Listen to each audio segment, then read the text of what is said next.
Hey there, it's Anonymous Tea, where we spill the tea anonymously. Hello, everyone. Hello, YouTubers. Hope you guys are all having an amazing day today. Sending good vibes, sending positivity, sending blessings, and good energy to each and every single one of you. Thank you so much for tuning in.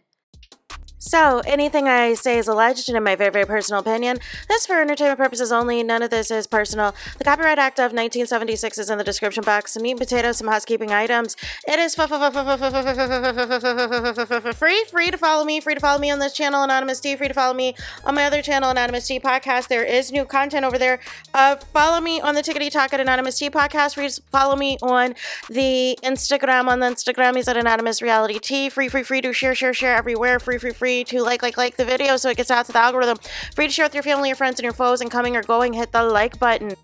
So we're talking Real Housewives of Atlanta. Y'all know why y'all here.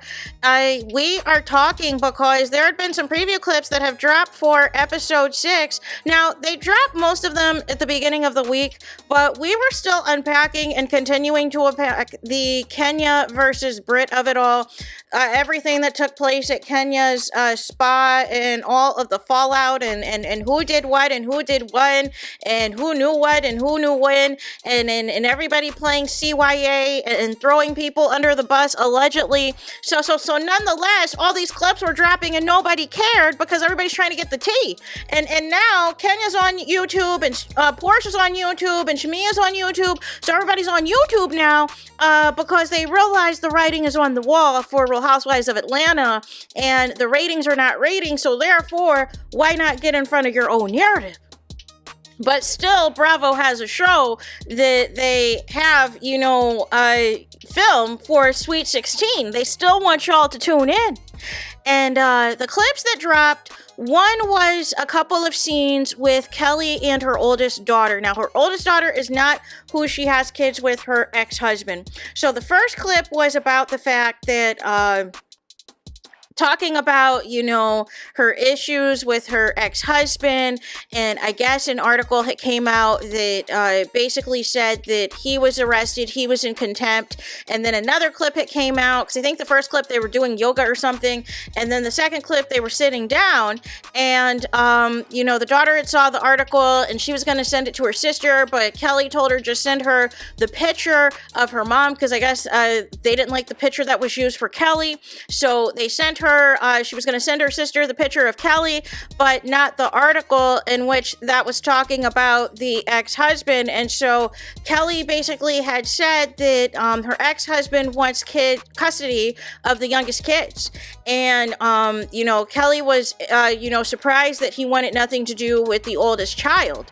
And, because it seemed like he took her in and everything else when he was involved with Kelly, but it seems like he wants, the youngest child. Well, I can tell you why that is. I think he probably wants, if Kelly is making more than her ex-husband now, and if that waffle, Nana's restaurant, Nana's Waffles, is more successful than what he is currently earning, and Kelly is currently the breadwinner of it all, I think he wants access to that money. He wants access in one way or the other. He shut down the one business and hoping that was going to shut down all the businesses, but instead, Kelly still hasn't had the other location and is trying to open up a second location again. And furthermore, I think, he is looking at if she's considered the breadwinner, maybe he can get a piece of the money that she still has. Because remember, she said that he wanted her businesses. But maybe he's trying to go after custody. And it's giving Martell, it's giving Ralph, it is giving these lowbrow men, these F-boy men, these trifling men, these insecure men who have nothing to their name anymore, whether they were successful before or not.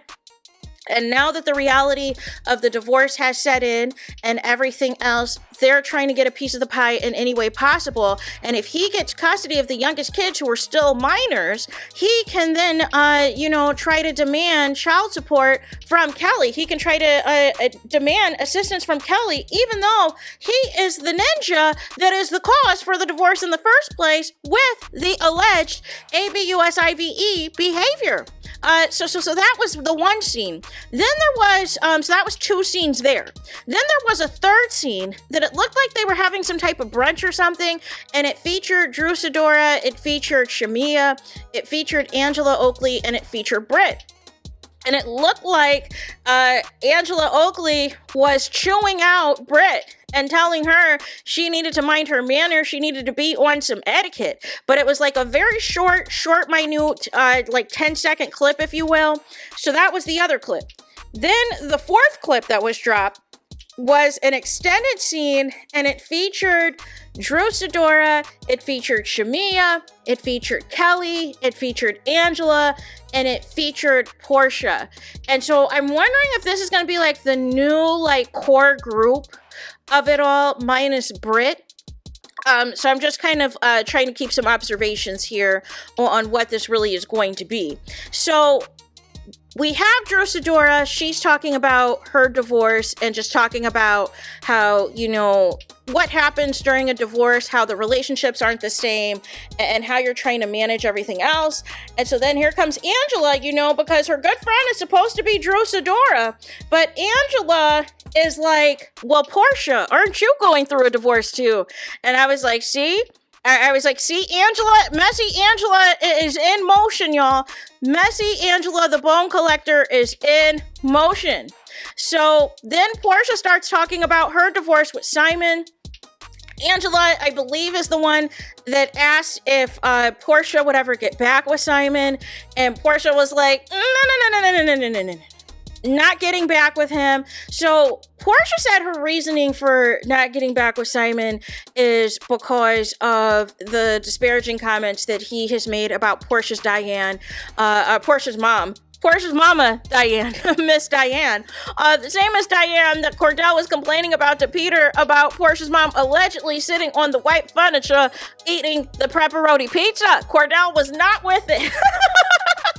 Not with it at all. But basically, Porsha says that she does not like what Simon said about Portia's mom and everything else and bringing her mom into it. And then she also said as well that, you know, Pilar is struggling because Pilar referred to Simon as Papa. And nonetheless, you know, that's her stepfather. And so he's been obviously away and has not been in the picture since Porsha obviously filed for divorce. And she's asking Porsha all the time, she used to say, where's Papa? But I think Pilar realizes this is over. So now she's back to calling him Simon. And so Porsha said that she told her daughter that he is away, and her daughter will ask, well, how long is he going to be away? And all this and that. And Porsha tries to, like, you know, make something up essentially. And so Porsha starts getting emotional, talking about her daughter. And so then Shamia comes over, being the good friend that she is, comes over, comforts Porsha, hugs Porsha, as Porsha is teary-eyed and all of the things. And then Kelly comes over as well, and is patting Porsha on the leg, on the thigh, on the knees, that it is going to be all right, y'all. And you know, I some people are not feeling this scene. Some people are not happy with this scene. Some people think Porsha is full of it and all of the things. Now, I am surprised. I feel like the scene was chopped and screwed, because I feel like Porsha's mom is not the only reason why she's getting a divorce from this dude. Like she said in previous episodes that she felt like she was being lied to, she felt like she was being scammed, and allegedly she had saw that Simon was allegedly bringing some other women at the house because she still had access to the Ring cameras. So I feel like it was a mix of cheating, and it was a mix of all of the scamming stuff came out. And I think Porsha freaked out because she wanted to have a big comeback to Real Housewives of Atlanta and decided to completely implode her storyline and you know, completely, you know, say I've been scammed, I want nothing to do with this, even though that tea's been out. That tea has been out. Now, some people are calling Porsha a hypocrite by trying to make this about her mom when Porsha was ready to nuck if you buck with Dennis's mom.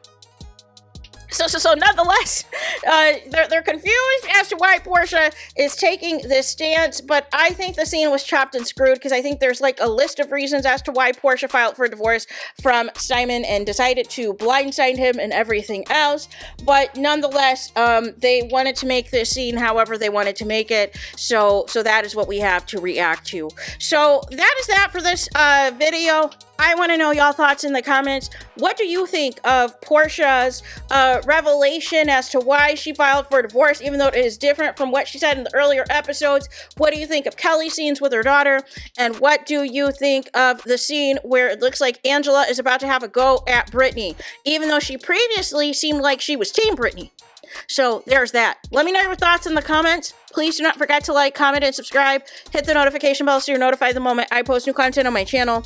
And with that being said, I'll talk to you guys again very soon.